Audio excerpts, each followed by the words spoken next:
Ladies and gentlemen, welcome again to the Duval Dive. Of course, I am Kyle Nash, the student of the game.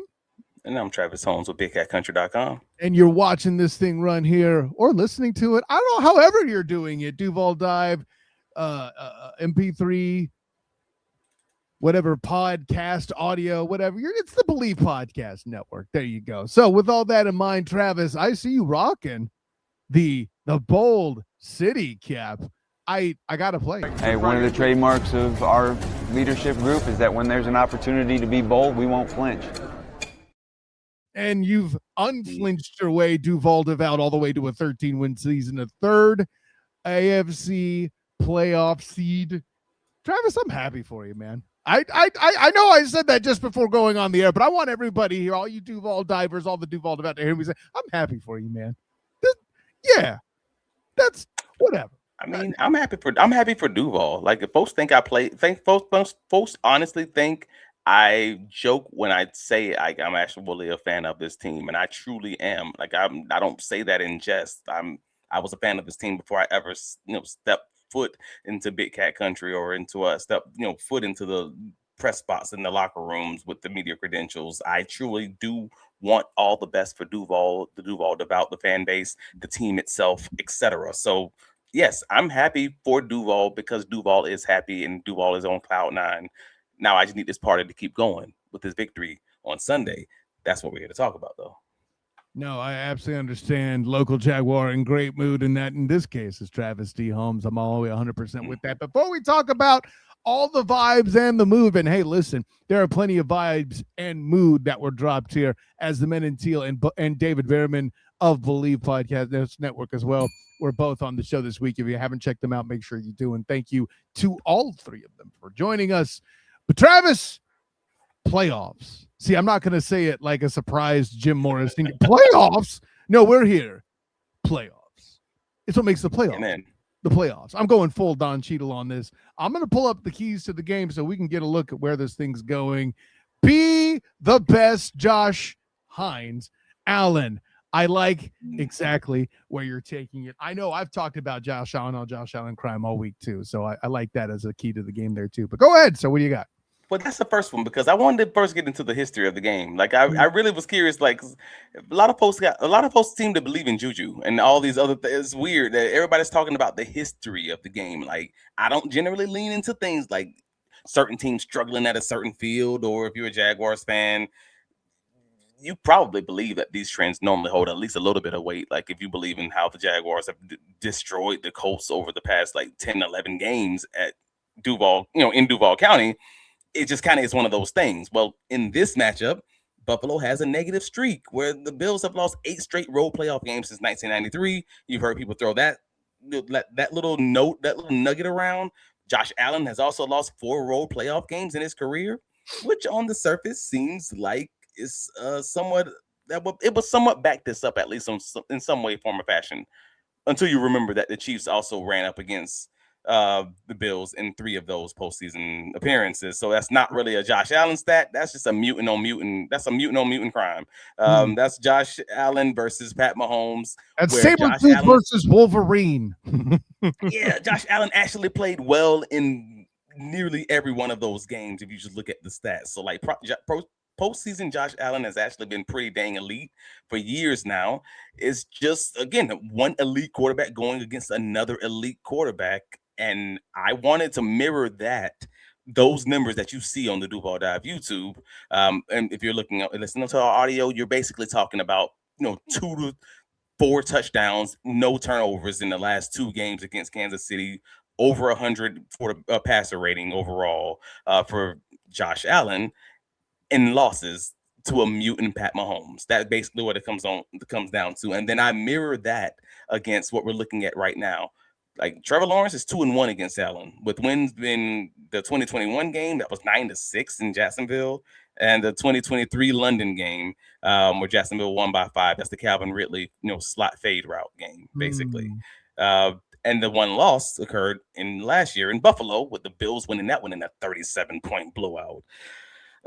I know folks remember that one. We don't talk about that too much yet. But all that does to support that Jacksonville is 2-0 at home. That's what I got from that. Is home field matters.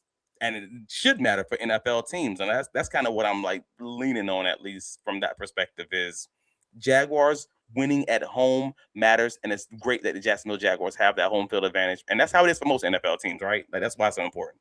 Yeah, I like all of what you're going with there, and typically I'm like you. I kind of forego the history stuff. Yeah, it's adorable they haven't won a road playoff game since '93 or whatever the hell the stat is. But here's the thing, Travis, that 2-0 you mentioned, I would also add it is two rightly inferior teams, just nutty inferior teams to what you're seeing this season.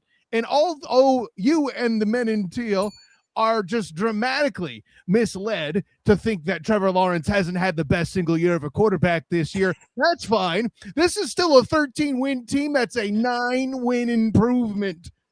Okay? This is a completely different beast. You may not even need Josh Allen crime. Sorry, Josh Allen on Josh Hines-Allen crime. There, take that comment. But you may not need that as much as you did in the other instances here at Everbank. I just can't understand how everybody seems to keep forgetting it. I wrote about it. This may go back to when I was still writing for Jaguars and SI. Shouts to John Shipley. But Josh Allen has acknowledged that Josh Hines-Allen is a scary thing to face time and again. Well, I mean, maybe, but I'm going to probably have a different take on that one, and I think it's going to be an interesting conversation. Well, I mean, let's just get into it. But to wrap that history piece up, just because I like to get these little weird nuggets off. The Jaguars are the 5th team in the last 15 years to have an 8-game winning streak heading into Wild Card weekend in the playoffs, and all of those teams won their opening game in the playoffs. I mean, nearly none of them. The closest one was the Bengals versus the Baltimore Ravens, where the Bengals won by 7. Every other game had an 18, 17 point, 30 point victory over the opposing team. So teams going into the playoffs with a 8+ game streak in the last 15 seasons. And additionally, the Jaguars are tied with the Bills 10-10 in the series, which I thought was real funny because it's not just tied in the series.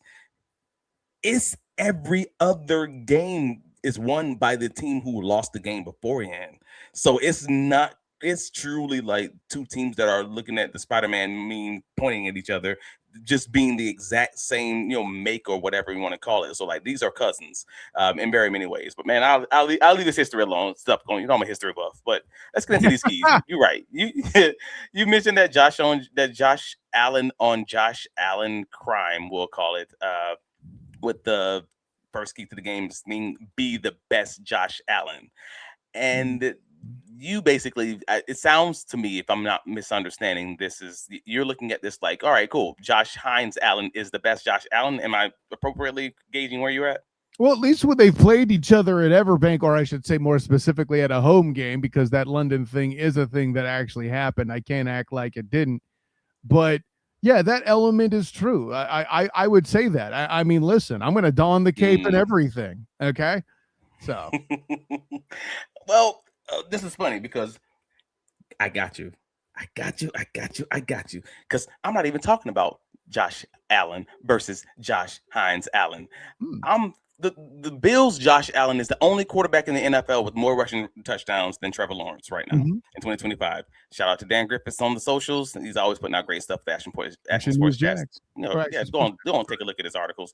But Trevor Lawrence right now has 40 first downs running the ball, which is tied 3rd in the NFL, 26 first downs on 3rd or 4th down, which is 2nd in the NFL, 9 touchdowns, which is 2nd only behind Josh Allen, and 23-point rush EPA, which is 5th.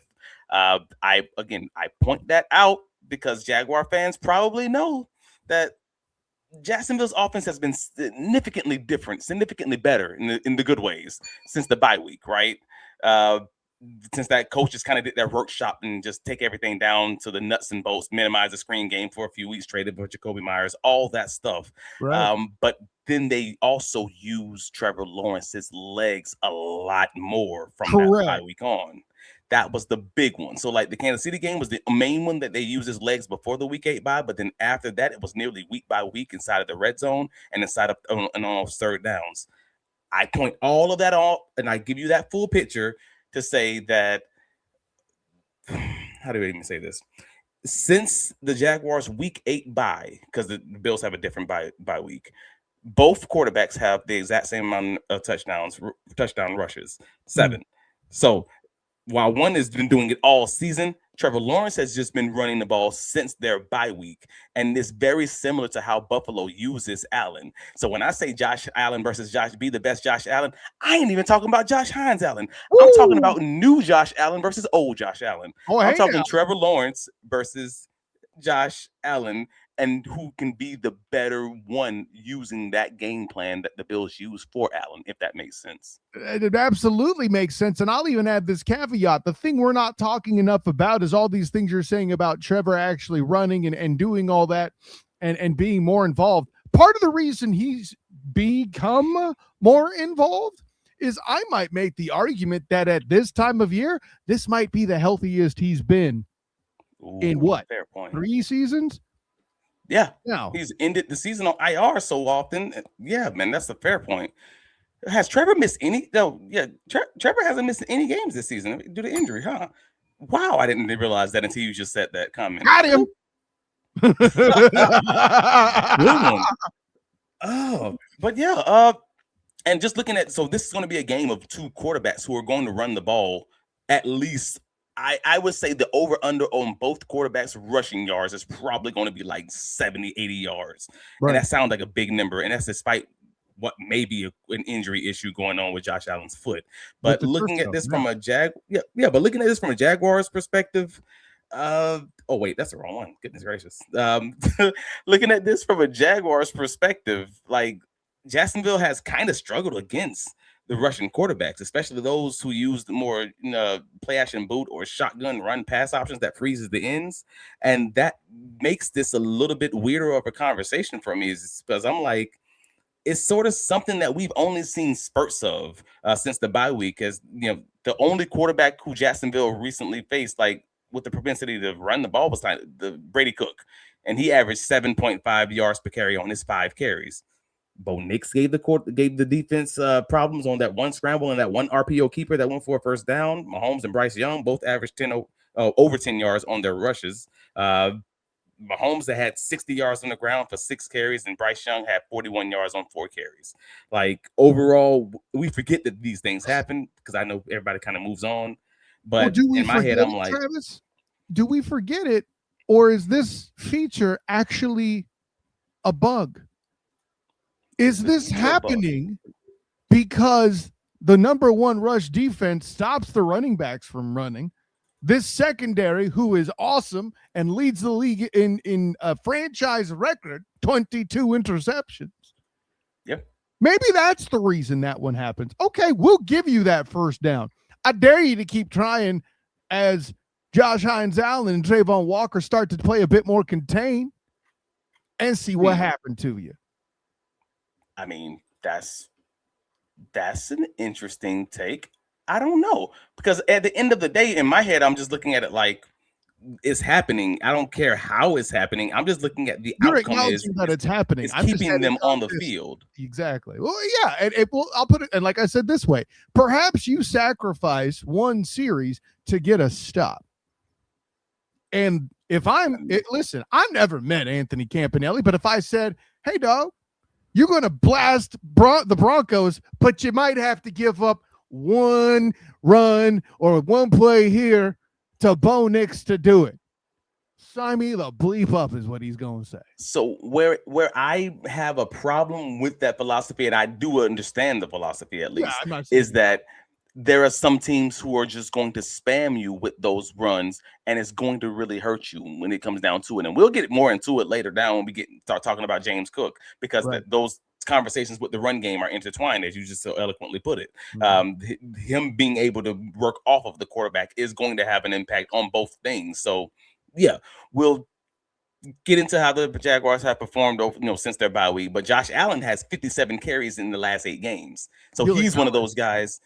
Right. He has over 40 yards rushing per game, and he's averaging 7 yards per carry while facing the Jacksonville's defense, who seems to struggle against quarterbacks who run, whether it's by a feature or whether it's by a bug. that is something that's going to be notable in a game where the Jaguars might have success limiting James Cook, but then might just be giving his yards to the quarterback, which is the same dang thing at the end of the day. And that's kind of why I want to note it as a potential concern, at least. Yeah, and when you blitz a lot too, that does create openings for a quarterback run. Again, we call it a bug, but it might be a feature, or better put, a symptom of what happens. And in exchange for doing X, sometimes you're going to see Y. And yeah, all we're doing is seeing the weakness pop up. But to your point, and I think this is the best part of what you're saying, it's Josh Allen. You might want to make some adjustments there, Camp. Just throwing it out there. And I'm sure he will. I'm not meaning to imply that he won't.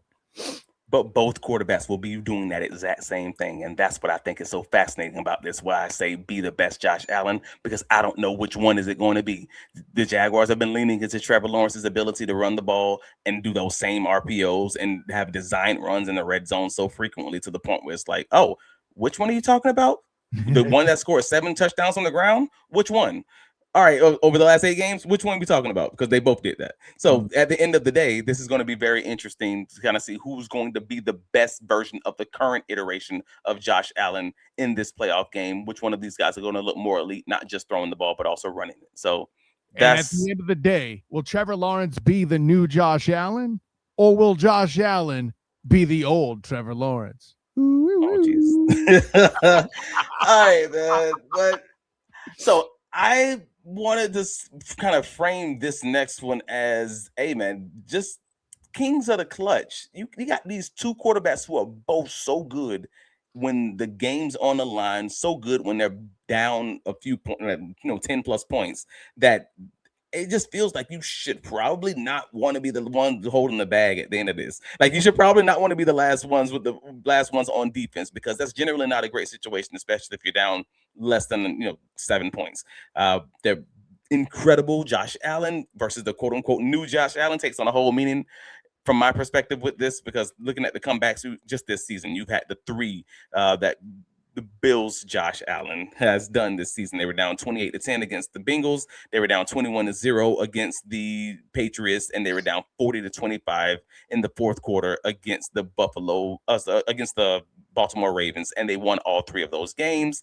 That's not how they want to play. That's not how the Bills like to play. I don't think any team wants to deal with it. Well, but that's why they lean on that run game so much. Like, it's like Josh Allen has 4 2025 game-winning drives. It's tied 5th for all quarterbacks. He has 4 fourth-quarter comebacks. And Jacksonville, Trevor Lawrence has 4. He's 4th in the NFL, 1 spot right above Josh Allen, with 5 2025 game winners of his own, which is a career high for Trevor.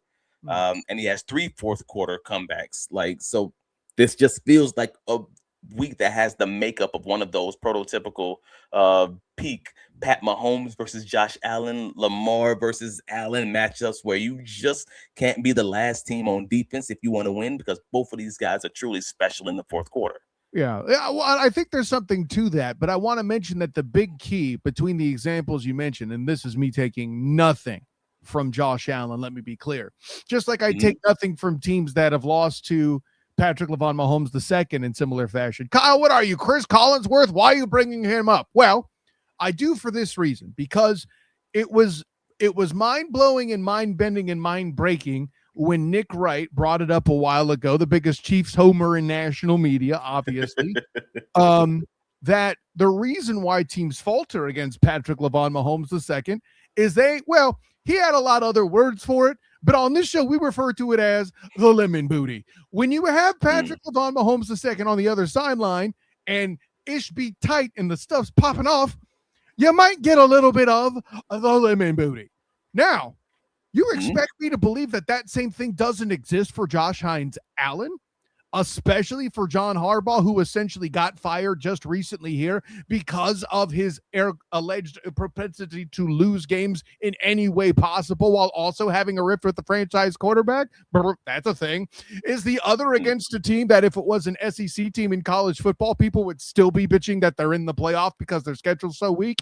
Yes, that's correct. And then I would also remind the world that the Cincinnati Bengals, not exactly the bee's knees on defense. I'm going to throw that out there. The difference here, though, Travis. The reason why I'm confident in the defense, if it gets that wide apart in this football game, that Josh Allen won't come back, something I never felt like this season I've seen this defense have, is the lemon booty. Interesting.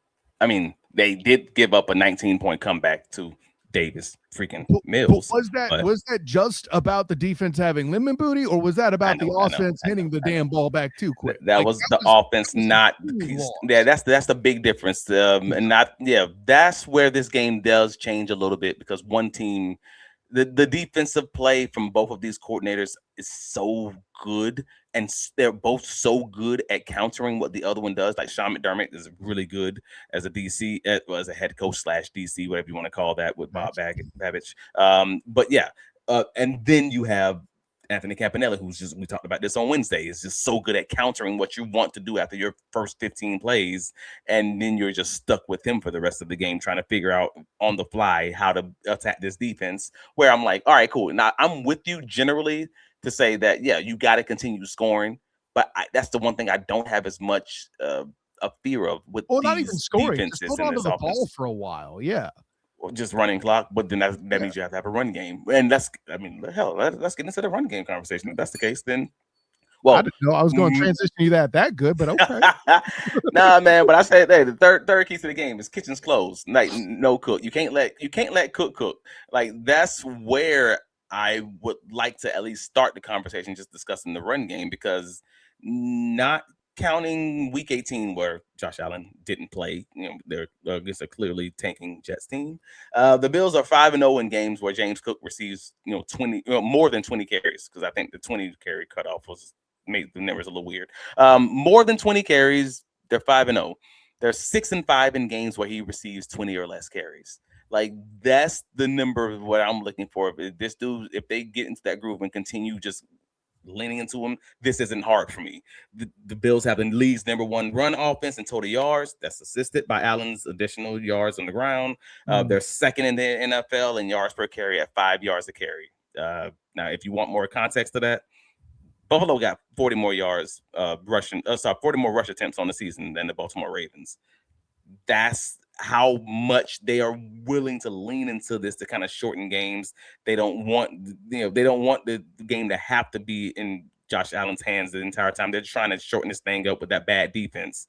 And the Jaguars have the #1 rushing defense in yards allowed, and they're tied with 3 other teams at #2 in yards per carry allowed. They're also 8th in the NFL with touchdown surrenders. So yeah, they prefer the engine of that offense to be James Cook and then Josh Allen, to be able to kind of close the games. But if the teams force them away from the run game early on, as you saw, 6-5, that's a coin flip on whether Allen's going to be Superman and take that team, trying to put them on his back and everything. And that's when they get in trouble, because they're a pure drop back mode, and you don't know where he's going to land basically at that point. I can't add anything more to that. That's where I 100%. Hey, good luck. It's strength versus strength, I believe, is what you would call it on a different edition of the Duval Dive. Well, we talked about it on Wednesday with the Bills. We talked about it on Wednesday with in the Bills internet troll. I don't know what to call this dude. Professional engagement farmer Dan Mitchell. Yes, that dude. And we talked. Yeah, when he put the post basically calling the Bills the Jaguars #1 ranked defense a mirage, like, because teams hadn't tried to run against them. And I countered by naming that the guys all the running backs the Jaguars have played against this season, and the Colts never run the ball. I have no idea what this guy's thinking. This is ridiculous. It was a pretty good list of dudes, and I get why you can say, all right, Jonathan Allen, Jonathan Taylor Thomas. Sorry, they lost his quarterback early in the first game, so all right, I get that. But none of those guys reached 75 yards. And Jacksonville also, which he never mentioned, had the 2nd best yard per carry on a play-by-play basis, with the 8th best in rushing touchdown surrenders. So, like, I mean, of course he didn't mention it. That would completely kill his narrative. We can't have that. Right. Right, but that's why I said he's a professional engagement farmer.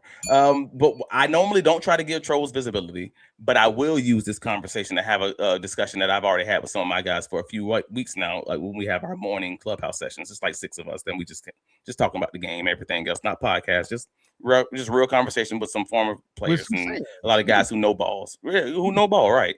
Like, but it comes real. It's a real interesting game. It's a real interesting conversation all of a sudden, because Jacksonville does have a defense that can struggle stopping teams with running quarterbacks. We already talked about that. But also stopping teams who run more outside zones, specifically in jumbo personnel, 6 offensive linemen or 3 tight end sets, and teams that primarily just rush from shotgun in general. That is primarily supported by the numbers. It's primarily supported by the film.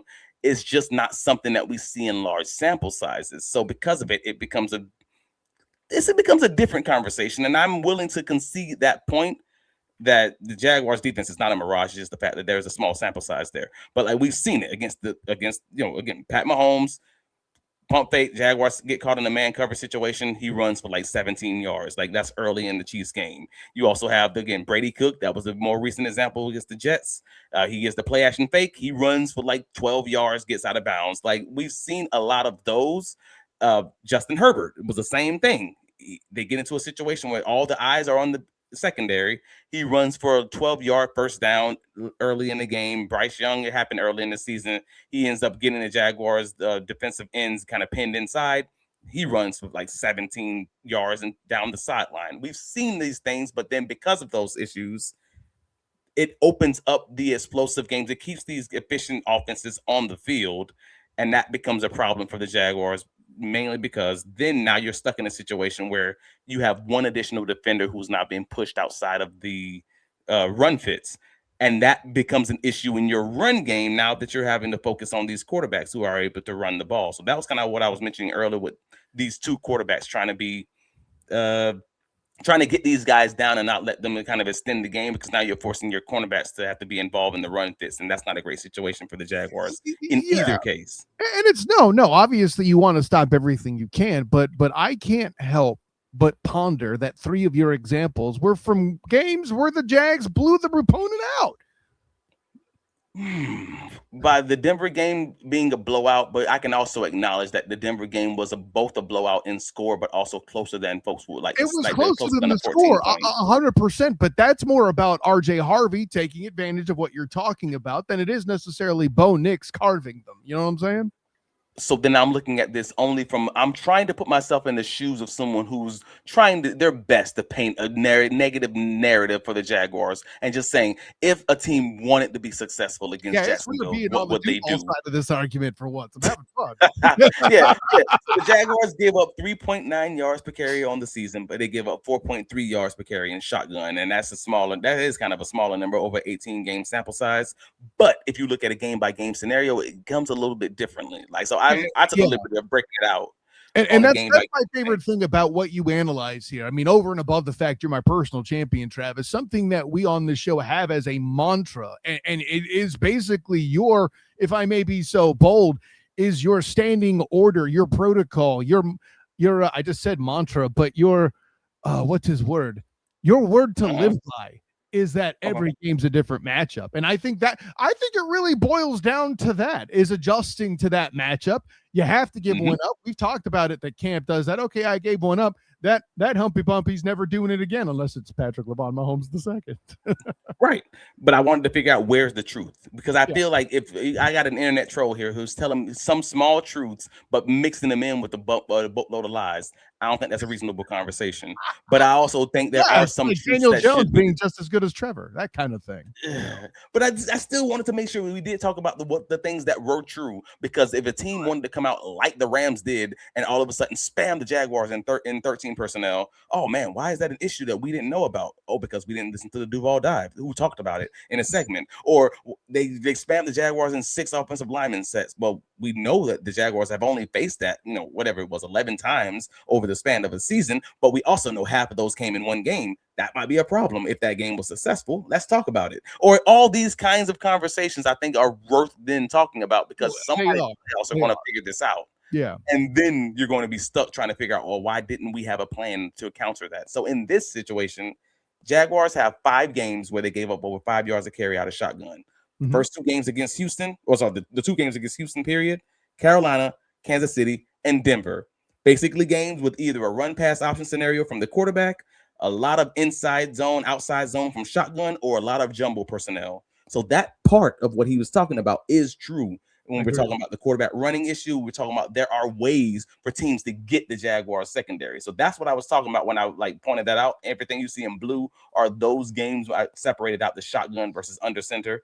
And then you have the 3 games where teams had some solid success against the Jaguars. Again, that was the Kansas City game where they averaged 16 yards a carry under center, but then they only had 3 rushes under center. So that kind of made sense. It was a small sample size. You know how that goes with data.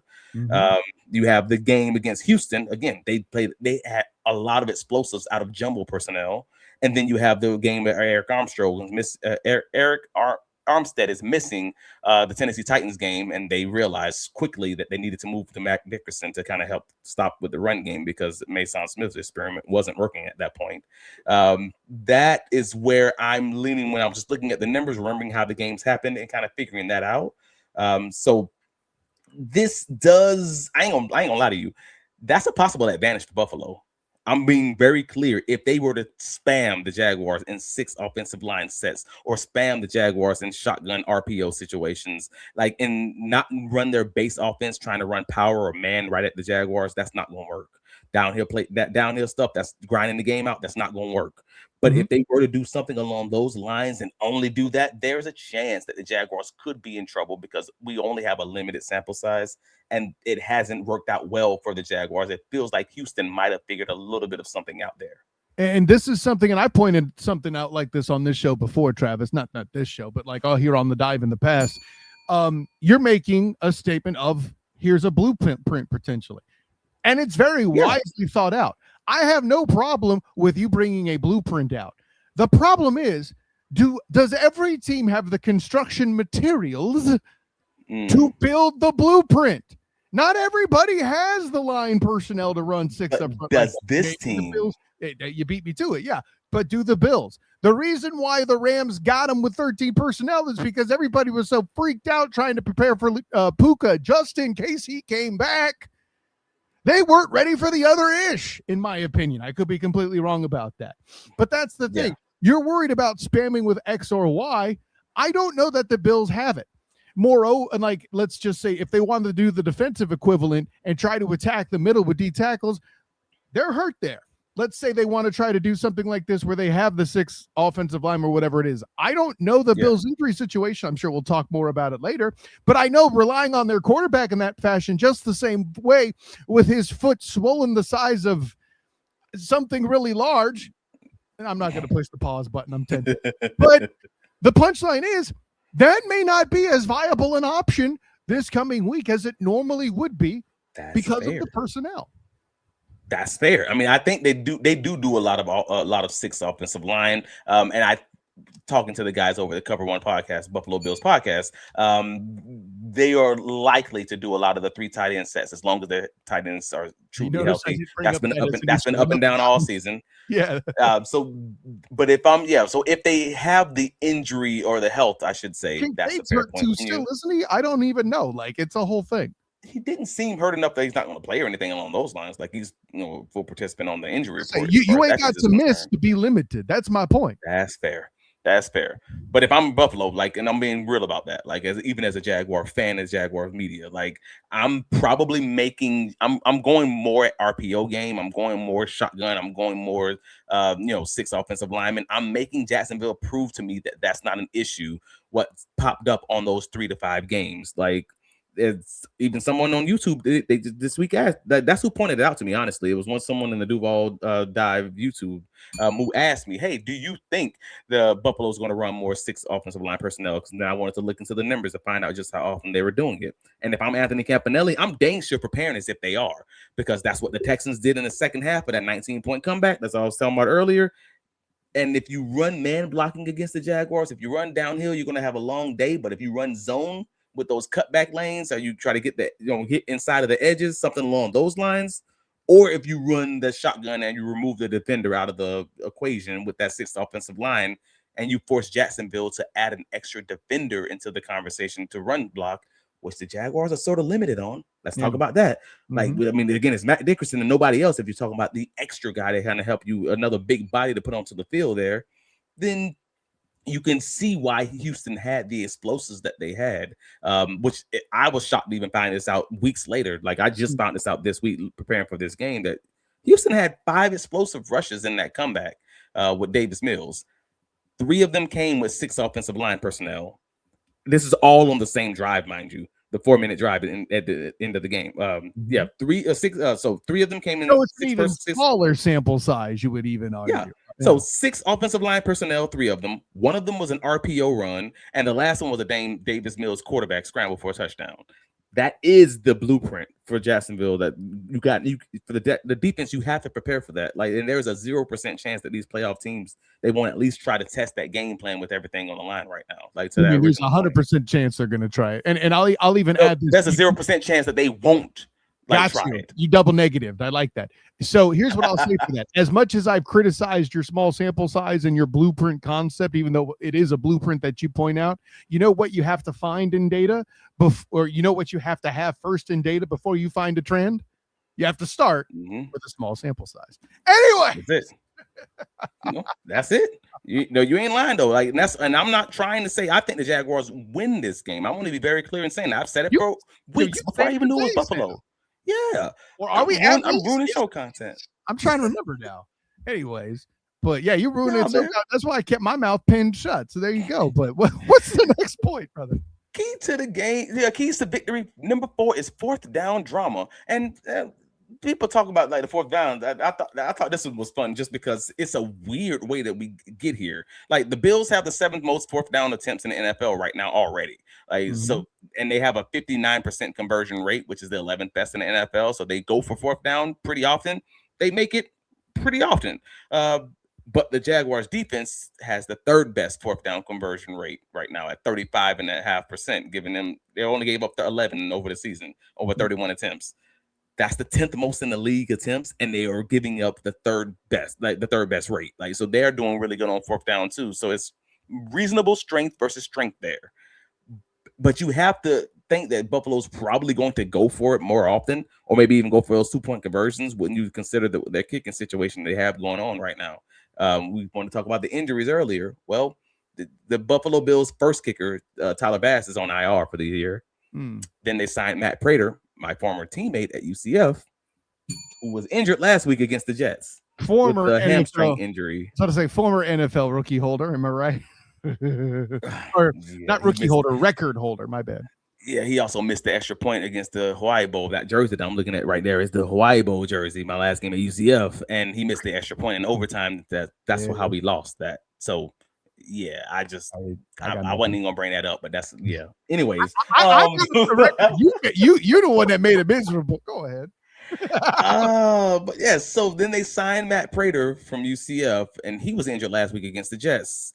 Then he got so he didn't finish the game. It seems like he's going to try to play this Sunday, but even Jets media, Jets fan base don't really know what's going to happen there because he's kind of struggled with that quad for a while now. Yeah. And if you what happens if you get injured in pregame? Now you don't have a kicker. So are they going to bring up the kicker who they just signed to their practice squad, former UCF kicker in Matt Wright? Like, what are they going to do there? Are you going to bring 2 kickers to Jacksonville just to make sure you're good there? Like, that's a weird situation overall. So that's interesting just by itself, but also it's interesting because that's 2 former UCF kickers. I thought that was funny to me personally. Who are the best UCF kickers in history, by the way? In the history of the school. That's actually fair. But then also Matt Wright played for Jacksonville. I don't think folks remember that because he only played for what was it? He was Trevor Lawrence's first win. He kicked that through in London, right? I know he was the kicker when they beat the Bills, and I believe it was 2021 in the playoff game, right? Like, I think he was the kicker for the Jaguars in the playoff game against the Bills.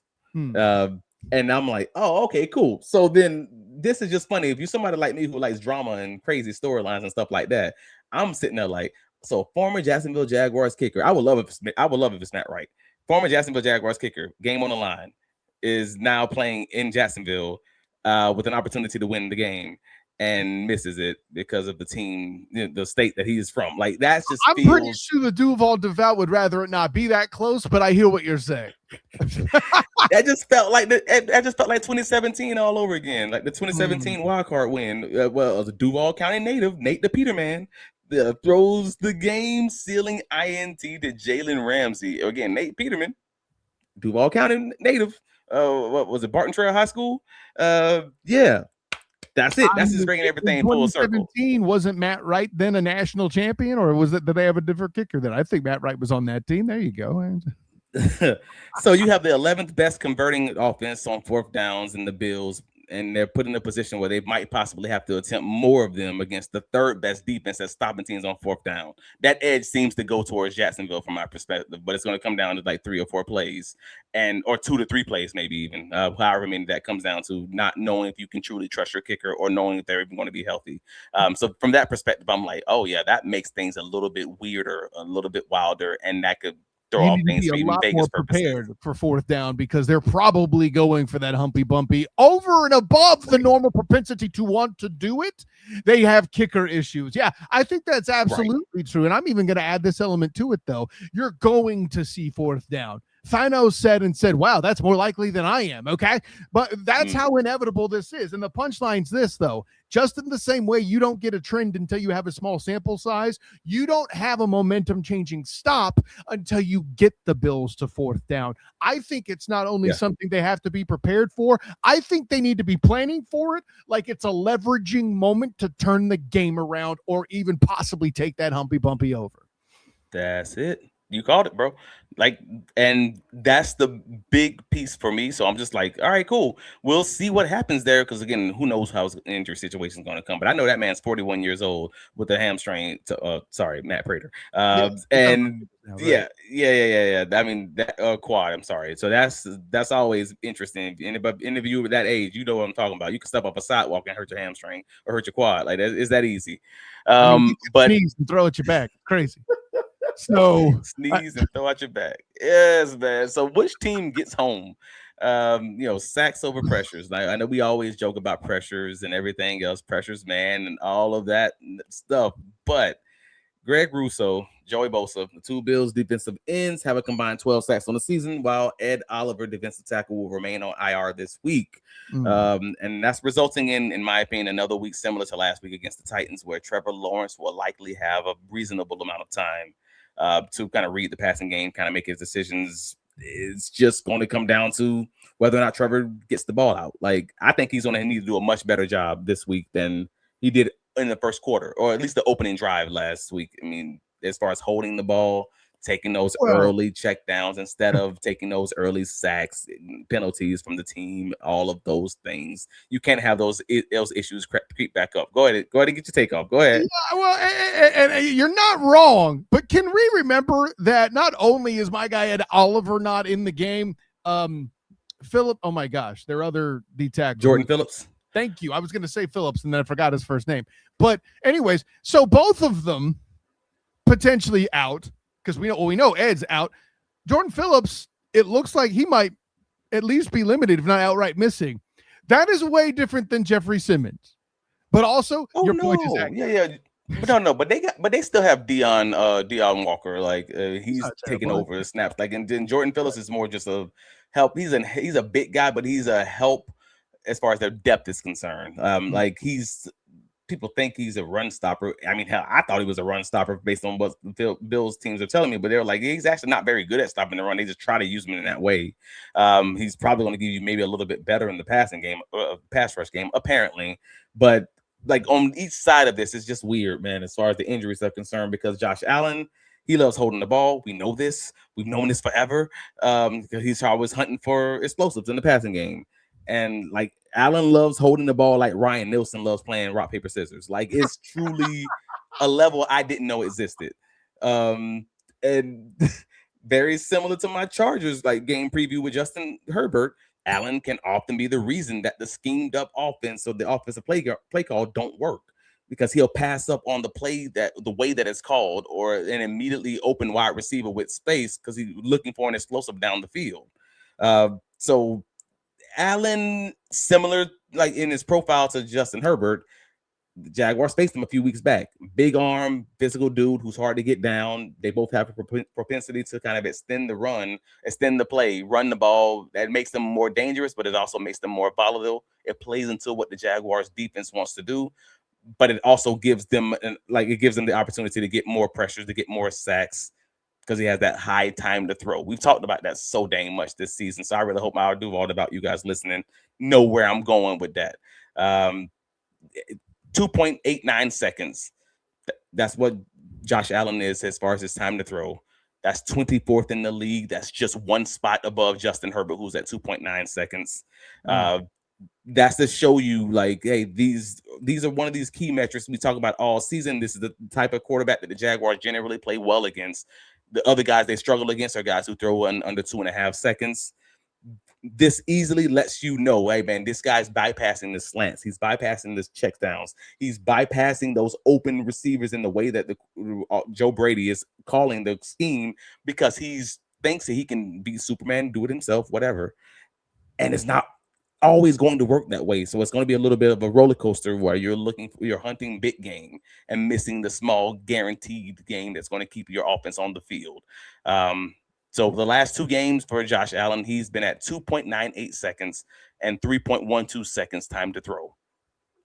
That works very well for Anthony Campanelli's defense. So whether they get him down on the ground will be the question of the hour, but they'll definitely have multiple opportunities with Campanelli's defense being around 2.64 time to pressure and 2.74 time to throw. For the last that's for the season. I'm sorry. I'm looking at NFL Pro as I'm talking to you guys. So sorry.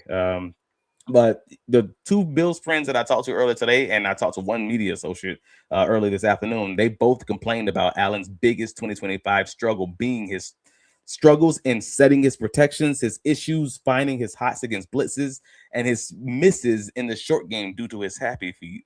He trusts his athleticism more than everything else. He thinks he's Superman sometimes, and sometimes he is. Misses at short range due to happy feet. And you think I was making jokes talking about the old Trevor Lawrence. But that's what it is. Like, he hopes he can run away from defenders, and that gives Jacksonville an edge, right? Like, that's kind of where I'm leaning on this. Like, it's been very clear all season. This is how Jacksonville likes to play, and they love to play guys like this. But he's the guy. He's literally one of the top two guys that have that style. Justin Herbert, Josh Allen. Hopefully it works out well for him, but this feels like a game that Jacksonville should win from that perspective. Am I wrong? You don't hear me protesting, shoot. Well, I mean, but this is what you're saying. Like, you got Josh Allen holding on to the ball. You got a wide open receiver at the bottom of the screen. I'm getting anxiety just watching this. Oh my God. Whole play, wide open. Never sees him. Chipping receiver. This is 3rd and 8. He has the first down. He has the first down. Josh Allen is doing that circus music, running in a circle, and that's what I'm talking about when I say, like, nah, man. This play is designed to be a running back wheel route with the blocker right in front of him at the goal line. He runs the ball in and tries to make it that way. This is the touchdown. 4th and 3. Touchdown, throw it, still throw it. You're good. And he tries to run it in. Superman. This is what I'm talking about. Joe Brady has to be losing his dang mind. And this week, it confirmed to me that Joe Brady feels the same, because Allen on Wednesday told the media that Brady had himself scout over this past week when he wasn't playing, saying that they were placing an emphasis going into the playoffs on him taking the easy ones. Josh Allen said after watching himself, he had the thought of, God, there's so much out there that I've missed. Like, that's very clear that he's going to struggle finding his hots against this Anthony Campanelli defense that blitzes you and makes you know your protections, makes you be able to pick up your hot immediately. And that is simply not what Josh Allen has been good at in 2025. He has not made teams pay like he has in previous years. And that should be a concern for the Buffalo fan base. That's just where I'm at. Unless, of course, he actually does turn the corner in a new leaf and make this game close in that capacity to do so.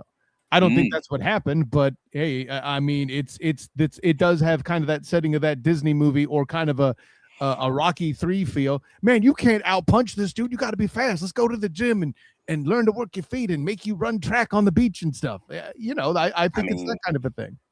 That's always possible. And I ain't gonna never say nothing's not possible. This is the NFL. These guys get paid millions of dollars to kind of figure these things out and self-scout and break down their tendencies and rebuild. I'm here for you. It's also Josh Allen, and he's been pretty much that guy for the vast majority of his career. I don't know that he's going to change that in a week because he sat down with a foot injury. It's possible, though. So what Travis is telling you is Clubber Lang is going to win. Anyway. Probably. And just because this is the playoffs, bro, we're out of keys to the game, but I still had a bonus key to the game that I still wanted. I thought it was worth talking about it because I rewatched that 2024 Jaguars game recently, and I know Buffalo obviously has the same head coach, the same DC, Sean McDermott and Bill Babick. And it's probably a good thing to learn from the past, kind of just remember how Lawrence played against them because they're running the same prototypical defense with small changes on maybe how often they're running their coverages. But for the most part, it's the same thing, and they're just going to disguise it a little bit more. They run a lot of cover 4, a lot of cover 2 high safety looks specifically on passing downs, and more recently they've run a lot more man coverage.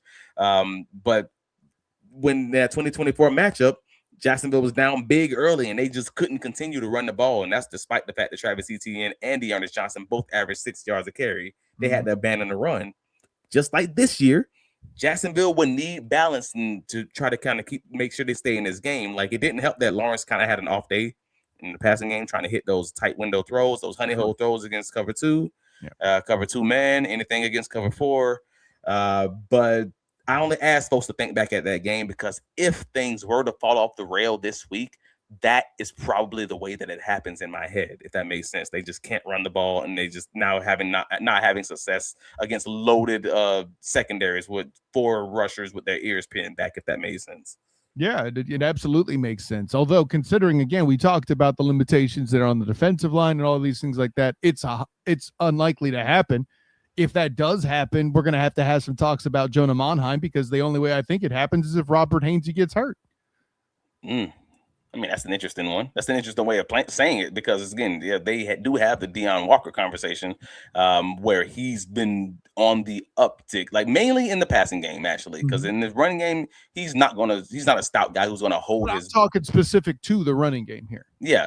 He's not going to hold the point of attack as far as that's concerned, but he's a really athletic guy who can kind of do that little swim move and hit you on those backside runs. He can try to just get off of you in the hole and kind of just shed you and replace you, if that makes sense.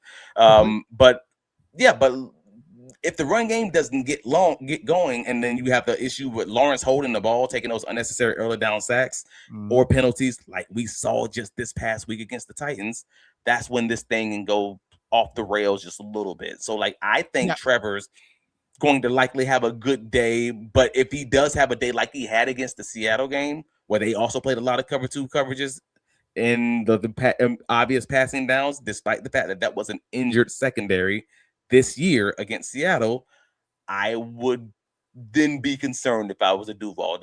And that's kind of what I'm trying to say. We've been ringing this bell for a few weeks in that way. I'll say this, and you say that, and I'll raise you this. You mentioned playing a team that's a Super Bowl contender. If you come out starting like you did against the Colts, I don't think that's winning football in this playoff matchup.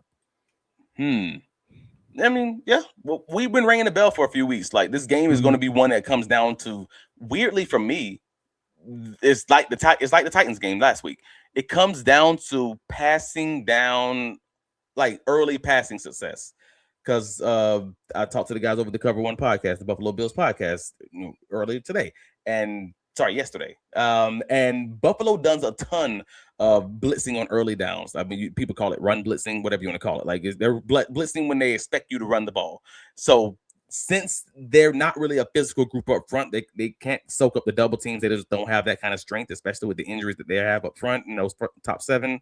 They shoot the gaps often, and they blitz and try to just time up their blitzes when they think you're going to run. But that means you're facing Trevor Lawrence, who's incredible at the blitz, against the blitz in the passing game if they don't run it in that situation. So I'm thinking, hey, man, if you're Jacksonville, you use their weakness against the run to give them issues in the passing game. So they have to blitz to have success stopping the run. That means letting Trevor Lawrence cook in those obvious run scenarios. So like this year, Trevor has 13 touchdowns, 3 interceptions, and 107.8 passer rating when facing the blitz. I lean into that this week, knowing that it's coming. So Buffalo playing a lot of too high sets on passing downs, and then they bring another guy into the box on those obvious first down runs. Those are the times when you take your shots to BTJ, your shots to Jacoby Myers, your shots to Brian Thomas Jr., Britton Strange, etc. But yeah, I recommend anybody go back and check out that 2024 game because they're going to likely do a lot of the same stuff. And I think it's just interesting to see Trevor Lawrence's growth. If he plays well this game, or if he doesn't play well, then you can say, all right, well, it's the same thing. But this is the first time we've seen like Jacoby Myers playing with this team. And we expect a lot of that's too high safeties or cover force situations where Jacoby can probably eat in between those zones. I believe that they're probably going to do just fine now that they have kind of figured it out how to attack those kind of zones. But I'm just curious to see what it's going to look like. Well, and for me, I'll quickly get my I get my X factor in there, the thing we're not talking much about, and get that knocked out. Obviously, everybody's worried about Josh Allen running the football and all that. If his foot injury is a bigger factor and that run is getting contained, that defense is going to need to go Hamilton. What they do in the middle with Devon Hamilton, Strigo, and BJ Green, or whoever else comes in while they try to contain Armstead stopping the run is going to make the difference. I want to see middle pressure adjust and account for what's happening on the outside with Walker and Allen. That's a good one, bro. There was so many X factors. I was having trouble picking one. Like, I'm like, dude, is it Devin Lloyd versus the Bills tight ends? Is it Tre'Davious White versus BTJ or Benford versus BTJ? Will Foye have his best game of the season and be the biggest factor? Who knows? Right. Like, I end up landing on Parker Washington versus whoever Buffalo is going to plan to put out there as their cornerback 3 or cornerback 4 or safety. Parker yeah, Parker going to be out there somewhere. And that's where I end up landing because there are so many great X factors for this matchup. And I'm excited for the Duuuval. I'm excited for the Buffalo Bills fan base up until the start of the game. Because, yes, I expect there's so many great ways that these teams can either one of them can have some success because there's a lot of good matchups on both sides of it. But I just said whoever they put out at the cornerback 3, cornerback 4 spot. I don't think we didn't get into the injuries. Yeah, so the Bills cornerback situation in injury is rough right now. So Max Harrison, who's their primary speed guy, who's kind of been very good on the backside of those 3-by-1 sets for Buffalo, where they normally play man coverage, is out for this game. So he's out. Dorian Strong is already on IR. So they're down their cornerback 3. They're down their cornerback 4. Starting safety DeMar Hamilton is on IR, though they did open his 21-day practice window today. But I don't know that means he's actually going to play. We'll see what that looks like. So overall, Max was like one of the main guys who could really, truly run with BTJ in that way. So now you're going to be down these guys. You have the Josh Allen foot injury situation we've already talked about. No one's really seen him play since his week 18 rest. So we don't know what to think of that. I mean, he didn't really, whatever. I don't know. He's been a full participant this week, so he seems to be closer to what you saw in week 16, week 17. But if his running is even remotely limited, that can obviously significantly change how this matchup works. You got the Matt Prater news with the kicker. We already talked about that. You got running back Ty Johnson. That's the Bills' third down receiving back. He has an ankle injury. He didn't practice on Wednesday or Thursday. So that's like the Jaguars losing LaQuint Allen. Like, that's the equivalent of where I put that because Jaguars rush a lot. They need to make sure your protections are right. That's their pass protection / receiving back, that's primarily in on third downs. If you're going to have issues with your quarterback also not knowing his hots, not being able to set protections, and you're going to have your primary pass protection running back also not in the game, not a great combination. Yeah, that's problematic for sure, especially if you can confuse them with their protection. So you got Ed Oliver. He's not going to be activated from the IR. We talked about that already. The Jordan Phillips, the depth guy on the defensive line, he's also placed on IR. You got middle linebacker Terrell Bernard and linebacker Shaq Thompson. They both haven't practiced this week for the Bills. Oh snap! I mean, I just named a lot of guys. I'm assuming Thompson's going to play because he was wearing the non-contact red in jersey. I think they're just kind of managing him right now for his neck. And I don't think Terrell's going to play personally. Bernard is going to play from my perspective. So like that's a lot of questions for the Bills top like front seven. I mean, you're talking Camps overload blitz, a hobbled kicker or a backup kicker, a hobbled quarterback, missing multiple guys in the secondary, potentially multiple starting linebackers. One of the defensive line is stretched. The starting defensive tackle, Daquan Jones, I didn't even mention him. Yeah, he missed 4 games early in the season, returned in November, then missed the last 2 games after he re-injured his calf, and he's been limited this week. That's a lot. That's a lot. That's a lot. I haven't even talked about the Jaguars. That's just the Bills questions going into the game. Like January injuries are a thing, brother. That's craziness.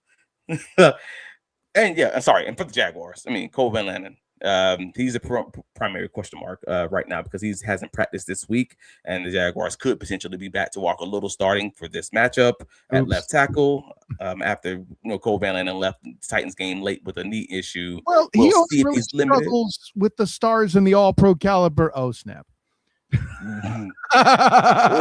We'll see. This isn't necessarily that. They only got 12 sacks combined between the 2 of those guys for Buffalo. So maybe he might be a game Walker Little can actually show out and maybe just help dominate in the run game and not be noticeable in the passing game. We'll see. But we'll see if Coen practices even in a limited fashion on Friday or if they end up ruling him out. Who knows? But Patrick McCarry has been limited on Thursday with his back issue, and Monteric Brown was limited with a neck injury. So keep an eye out on that because sometimes those guys can be limited on Thursday and still not play.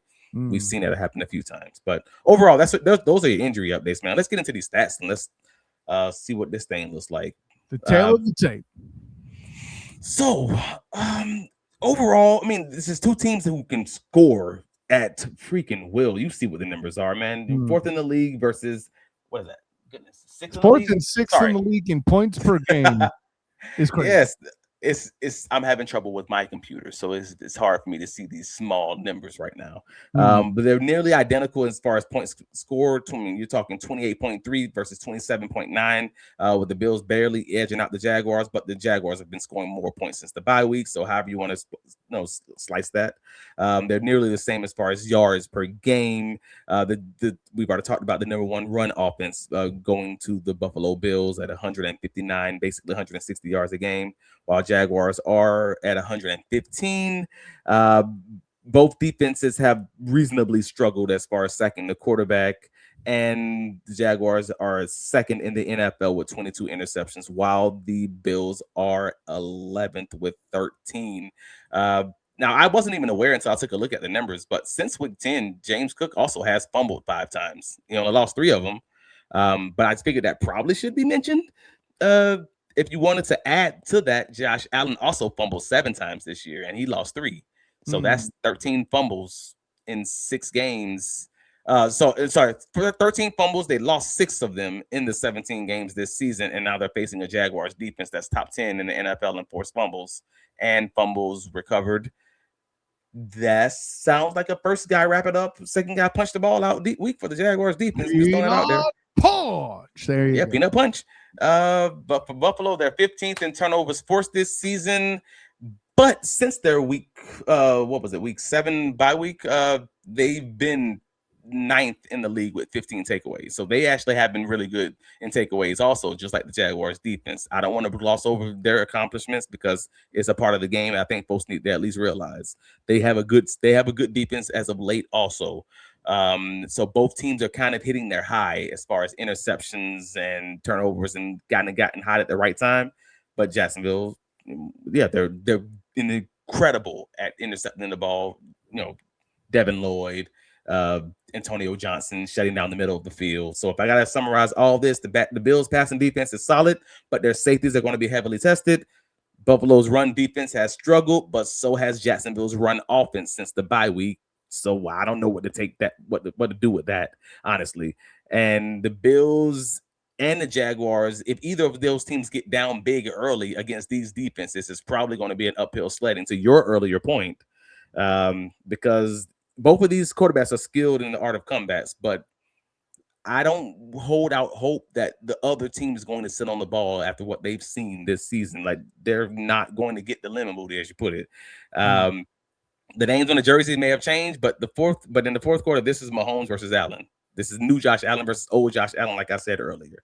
But Current yeah, Trevor man. Lawrence versus old Trevor Lawrence. Anyway, Yeah, man. But the guys over at NFL.com, like they are truly split on this bad boy. But the Jaguars, while they might not be favorites in Vegas, they are absolutely favorites for the NFL.com crew, with 6 of them projecting that the Jaguars would have a victory on Sunday, and 4 thinking the Bills would win. Where do you lie? I mean, when we look at it, MJD and Bucky Brooks puts them over the top, but even without them, it's split 4-4 for all the air quotes non-Jag homers.